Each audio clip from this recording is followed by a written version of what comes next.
ఆ నయోమి ఎవరో కాదు, నయోమి అనగా మధురం, మధురం అనగా జుంటి తేనె దారుల కన్నా మధురమైంది వాక్యం. వాక్యమే మనల్ని పరిశోధిస్తాది. ఏమైంది ఇప్పుడు గట్టిగా?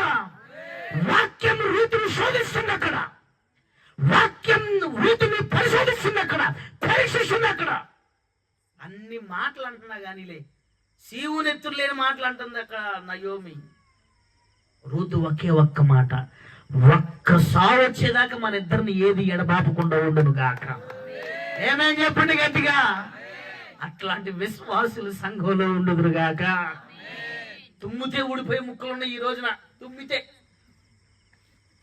అర్థమవుతుందా? కొద్దిగా వస్తే మేము రావులే, ఇక మేము రాదలుచుకోవట్లేదులే, ఇక మేము రావులే, ఇంకో సంఘానికి పోతుందిలే, పో ఆడకు పోతున్నది పో.